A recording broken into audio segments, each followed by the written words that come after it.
নমস্কার বন্ধুরা, প্রথমা kitchen with Bengali ফুডে আপনাদের সবাইকে স্বাগত। আমি আজকে করব শাহি পনিরের রেসিপি। তো এই রেসিপি করার জন্য এখানে আমার 400 গ্রাম পনির রয়েছে। আমি আমার মতো করে পিস করে কেটে নিয়েছি। আর এখানে দুটো মিডিয়াম সাইজের আলু আমি ছোট ছোট করে পিস করে কেটে 50% সেদ্ধ করে নিয়েছি। তবে আলুটা অপশনাল, আপনারা চাইলে দিতেও পারেন আবার নাও দিতে পারেন। এছাড়া এই রেসিপিটি করার জন্য আর যা যা উপকরণ রয়েছে, এখানে আছে 3 চামচ টক দই, আছে চিনি, আছে কাশ্মীরি লঙ্কার গুঁড়ো, কসুরি মেথি, গরম মশলার গুঁড়ো, আর রয়েছে এখানে 1.5 কোয়া আদা আর কয়েকটা গোটা কাঁচা লঙ্কা আমি পেস্ট করে নিয়েছি। এছাড়াও রয়েছে 1 বাটি দুধ, আছে 2 চামচ ঘি, কয়েকটা তেজপাতা, লবঙ্গ, এলাচ, দারচিনি, আর রয়েছে লবণ। এখানে রয়েছে 1 চামচ পোস্ত, আমি আধ ঘন্টা আগে ভিজিয়ে রেখেছিলাম, 1.5 চামচ চাল মগজ, আর রয়েছে কয়েকটা কাজু বাদাম, এগুলোকে আমি আধ ঘন্টা আগে ভিজিয়ে রেখেছিলাম। তো এই চাল মগজ, কাজু বাদাম আর পোস্তকে আমি একসঙ্গে মিক্সারে পেস্ট করে নেব। এছাড়া পুরো রান্নাটাই আমি সাদা তেলে করব। প্রথমেই আমি ভিজিয়ে রাখা কাজু বাদাম, চাল মগজ আর পোস্ত একসাথে মিক্সারে পেস্ট করে নেব। তো ফ্রাই প্যানে তেল গরম হয়ে গেছে, আমি এখন সেদ্ধ করা আলুগুলো ভেজে নেব।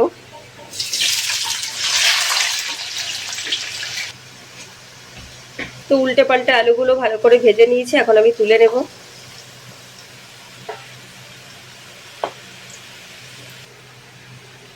তো আলুগুলো ভেজে তুলে নিয়েছি, আর ওই তেলেই আমি এখন পনিরগুলো ভেজে নেব।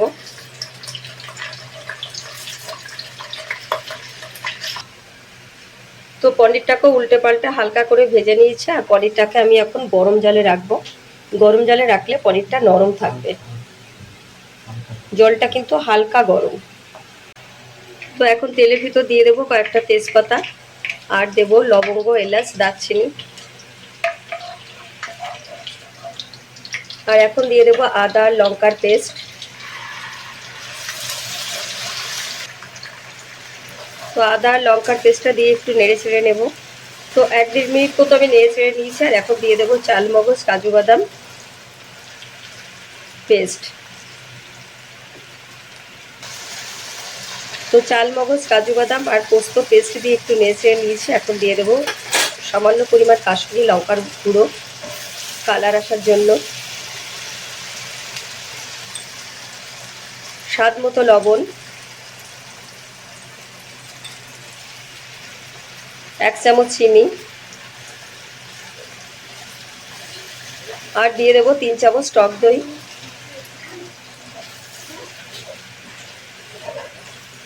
তো 3 মিনিট মতো মশলাটাকে আমি ভালো করে কষিয়ে নেব। তো 3 মিনিট মতো আমি মশলাটাকে ভালো করে কষিয়ে নিই। মশলা দিয়ে তেলও বেরোতে শুরু করেছে। এখন আলুগুলো দিয়ে দেব।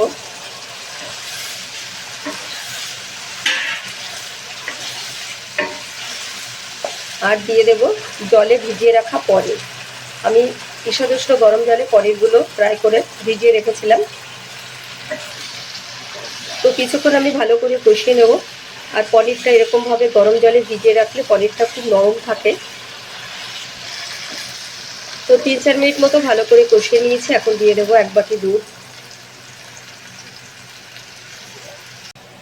তো দুধ দেওয়ার পরে গ্যাসের ফ্লেমটাকে মিডিয়ামে রেখে আমি 5 মিনিট মতো ঢেকে রাখবো।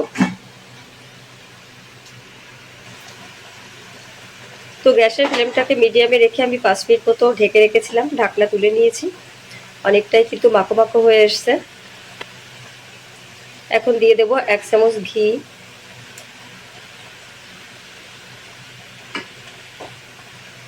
কসুরি মেথি, আর দিয়ে দেবো সামান্য গরম মশলার গুঁড়ো। 1 মিনিট মতো নেড়ে চেড়ে নেব। ঘি, কসুরি মেথি আর গরম মশলা দেওয়ার পরে আমি 1 মিনিট মতো নেড়ে চেড়ে নিয়েছি। এখন আমার রান্না পুরোপুরি কমপ্লিট, আমি নামিয়ে নেব। তো আমার শাহি পনিরের রেসিপি পুরোপুরি কমপ্লিট, সার্ভ করার জন্য একেবারে রেডি। এরকম ফ্রাইড রাইস, রুটি, পরোটার সাথেও আপনারা পরিবেশন করতে পারবেন। দারুণ স্বাদের একটা রেসিপি, অবশ্যই বাড়িতে ট্রাই করবেন, নিশ্চয়ই ভালো লাগবে। ভালো লাগলে অবশ্যই লাইক কমেন্টস করবেন, আর আমার চ্যানেলটিকে সাবস্ক্রাইব করে আমার পাশে থাকবেন। আর আমার সমস্ত ভিডিওর আপডেট আগে পেতে পাশে থাকা বেল আইকনটি প্রেস করবেন। আর সবাই খুব ভালো থাকবেন, সুস্থ থাকবেন। দেখা হবে নেক্সট কোনো ভিডিও নিয়ে আবারও সবার সাথে।